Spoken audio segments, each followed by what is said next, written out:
राज्यभरामध्ये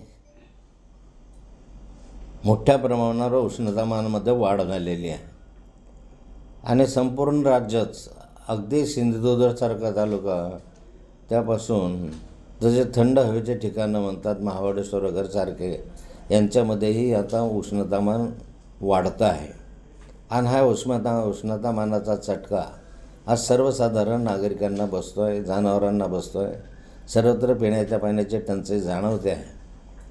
पण सरकारच्या माध्यमातून पिण्याच्या पाण्याच्या टंचाईसाठी काही खास उपाययोजना, टंचाईच्या निवारणासाठी काही खास उपाययोजना अद्याप तरी दिसत नाही. टँकरची मागणी होते पण सरकारकडून टँकर पुरवले जात नाही. पिण्याच्या पाण्यासाठी नंदुरबार, धुळे, जळगाव वगैरे अनेक शहरांमध्ये पिण्याच्या पाण्याचं तूट आहे. तसे ग्रामीण भागामध्येही आदिवासी वस्त्यांमध्ये दूरवरून पाणी आणावं लागतं पण अजून तिथे टँकर लागलेले नाही. जनावरं आता घरापासून लांब चारा ज्या ठिकाणी आहे तिथं आता शेतकरी न्यायला लागलेले आहे. सरकारने या ठिकाणी जनावरांसाठी छावण्या सुरू केल्या पाहिजे, चाऱ्याच्या छावण्या सुरू केल्या पाहिजे अशी माझी मागणी आहे.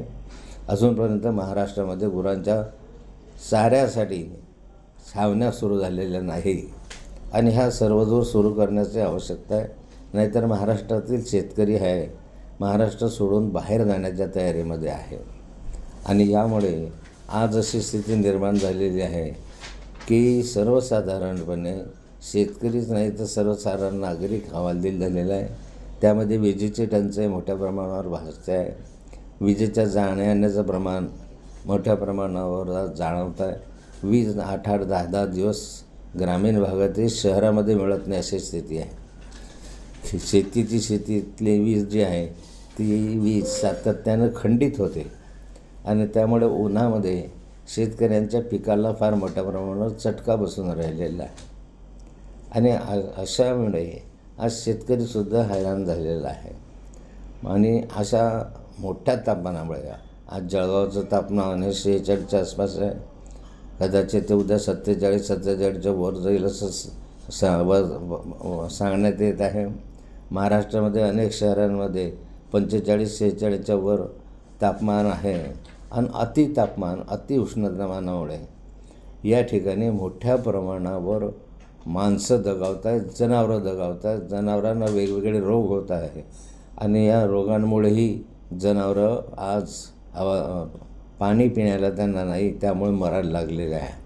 या ठिकाणी हे अतिउष्णतामुळे माणसं जे मरत आहेत तर या माणसांना मरणाऱ्या कुटुंबाला काही मदत मिळाली पाहिजे. आपण नैसर्गिक आपत्ती पकडून त्याला मदत द्यावी अशी माझी विनंती सरकारला आहे.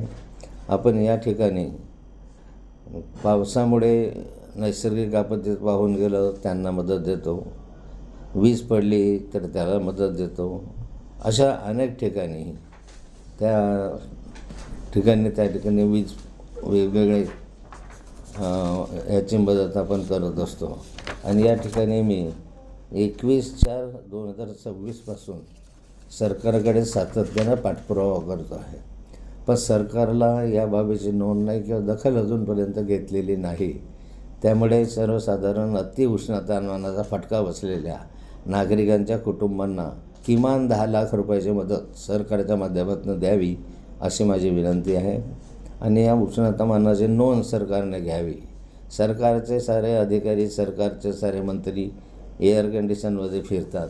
उन्हाचा चटका त्यांना अजून माहिती झालेला नाही आणि यामधनं काही ठिकाणी आगीचं प्रमाणही मोठ्या प्रमाणावर वाढलेलं आहे. यासाठी सर्वसाधारणपणे तालुका लेवलला बैठका घ्यावी आणि याचा आढावा घेऊन त्यांना मदत करावी अशी मी या ठिकाणी सरकारला विनंती करतो आहे. एबीपी माझा, उघडा डोळे बघा नीट.